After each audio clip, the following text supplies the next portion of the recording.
It's been over 30 years since Paul McCartney and Stevie Wonder recorded Ebony and Ivory, a poignant commentary on racial integration and tolerance. 2 days ago, rap star LL Cool J and country heavyweight Brad Paisley debuted a socially conscious song of their own. But to a critical reception much less reminiscent of Stevie and Paul's classic, instead, this tune has ignited a media firestorm. ABC's Rob Nelson now. It's the new country meets hip-hop song. I'm just a white man coming to you from the Southland. That's anything but black and white. Dear Mr. White Man, I wish you understood what the world is really like when you're living in the hood. Country superstar Brad Paisley and veteran rapper LL Cool J tried to bridge two worlds with their collaboration on the song Accidental Racist from Paisley's latest album, Wheelhouse. It ain't like I can walk a mile in someone else's skin. The song takes on slavery, Southern roots, and stereotypes, but begins with a simple premise. Paisley explaining himself to a black coffee shop worker who's offended by the Confederate flag on the singer's t-shirt. The two musicians sat down together for an exclusive interview with ABC News. This is the most important interview in America today because of the song that we created and the importance of this issue in our lives. I wanted to be able to break outside my comfort zone and basically explore things that I wasn't sure if they had never been explored because it doesn't work, or just the fact that it's just one of those things that's difficult to do. We're still paying for the mistakes that a bunch of folks made long before we came. The lyrics are jarring yet earnest, and both the country crooner and the rap legend say ultimately the message here is one of compassion, respect, and simply moving on. Some people take exception to some of the lyrics. I respect that. I'm sensitive to that. But in the end, I felt like what we had on tape was something that people needed to hear. In terms of symbols, sometimes I put a skull and crossbones on.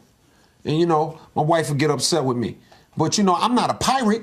You know what I'm saying? So if my man got a Confederate flag on, I'm not going that don't mean he's a Confederate soldier. The song landed on YouTube Monday and has since been described as everything from a bad idea, horrible, and simply misguided. Clearly they wanted to get people talking, but I don't know if they actually expected it would get to this extent.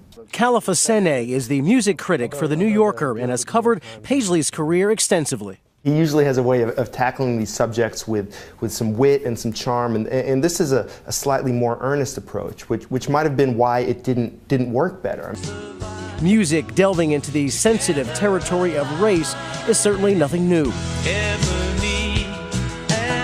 Accidental Racist might lack the soothing chorus of Stevie Wonder and Paul McCartney's Ebony and Ivory, or the mass appeal of Michael Jackson's mega hit Black or White. But the song still strikes a chord. What's unusual is that he's willing to sing a song about it, where your average country singer would conclude that there's probably nothing to be gained by making this the subject of the song. Pushing the musical envelope is old hat for Paisley, who has even parodied country music in his own work. Not everybody drives a truck, not everybody drinks sweet tea. But for LL Cool J, confronting race is a far cry from his usual fare. In Accidental Racist, LL strikes a far more conciliatory tone, saying, when it comes to America's past, let bygones be bygones. I'm proud of where If you don't judge my gold chain, not everything we've done. I'll forget the iron chain. It ain't I'm not advising anyone to truly forget slavery.